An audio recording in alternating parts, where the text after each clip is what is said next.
बजाते हुए और विष्णु भगवान के लोक में वैकुंठ धाम में पहुंच गए और पहुंच करके उन्होंने भगवान का सुंदर दर्शन किया। भगवान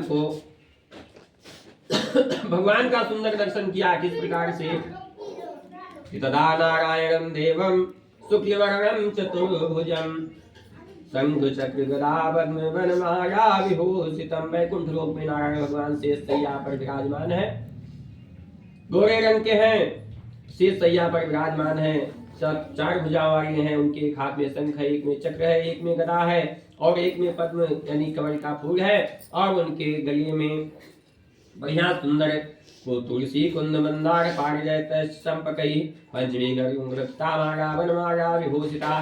तुलसी कुंद मंदार और पारिजात तथा चंपक के फूलों से बनाई हुई सुंदर माला भगवान के गले में विराजमान है। ऐसे भगवान का दर्शन करके नारद जी भगवान की स्तुति करना प्रारंभ कर देते हैं कि नमो वांगमनसातीत रूपायानंत शक्तये आदि मध्य अंतहीनाय निर्गुणाय गुणात्मने सर्वेषामादिभूताय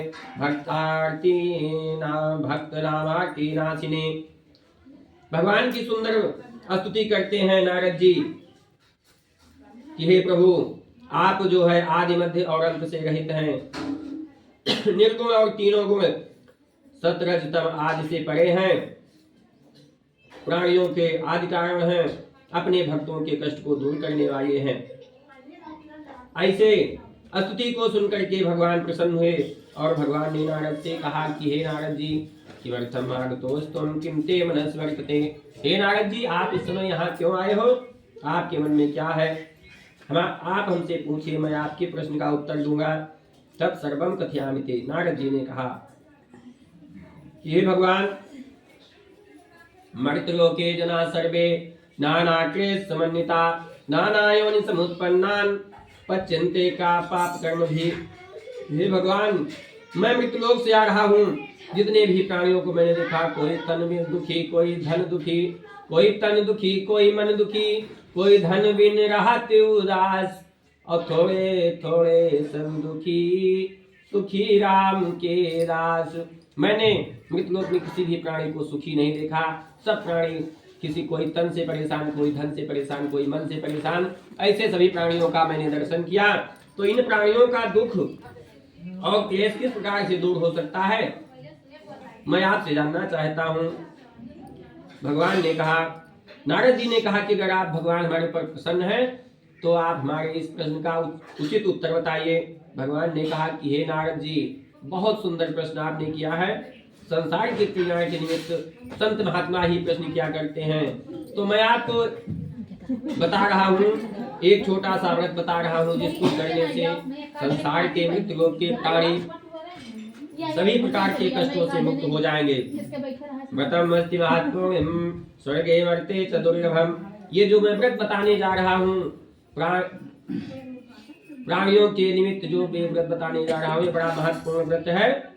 तुम्हारे ऊपर प्रसन्न होकर के मैंने आज तक किसी को नहीं बताया, लेकिन नारद जी तुम्हारी स्तुति विनय पर और तुम्हारी प्रार्थना पर मैं आपको ये प्रश्न का उत्तर बताने जा रहा हूँ, जिसको सही तरीके से करने पर प्राणी की निश्चित रूप से सभी प्रकार के कष्ट दूर हो जाएंगे और उसको सब प्रकार का सुख प्राप्त होगा। तत्श्रुत्वा भगवत वाक्यम नारदो निरब्रवीत। भगवान के ऐसे वचन को सुनकर नारद जी ने कहा कि हे प्रभु, बताइए इस व्रत को करने का क्या फल है, क्या विधान है, कैसे किया जाना चाहिए, कब करना है। तत्सर्वं विस्तारात् ब्रूहि कदा कार्यं व्रतं प्रभो। इसको विस्तार पूर्वक हमको बताइए। भगवान ने कहा कि नारद जादीन चित्ते विशुद्धि सुनया सत्य कथा करी पूजा फलेगी तो भव पावई जो अरुचुर में बनावई विप्र तनुजा। पंचामृत में अनवाई प्रभु सब देकर भोग सुने जो मनुजा और ब्राह्मण भोज करे साहा जाति यही दुख मुक्ति उपाय न दूजा। हे भगवान नारद जी, ये व्रत जो है दुख शोक आदि शमनम धन धान्य प्रवर्धनम सौभाग्य संततिकरम सर्वत्र विजय प्रदम यस्मिन् कस्मिन् दिने मर्त्यो भक्ति श्रद्धा समन्विताः। भगवान ने कहा कि हे नारद, ये व्रत जो है सौभाग्य संतति और सर्वत्र विजय प्रदान करने वाला है।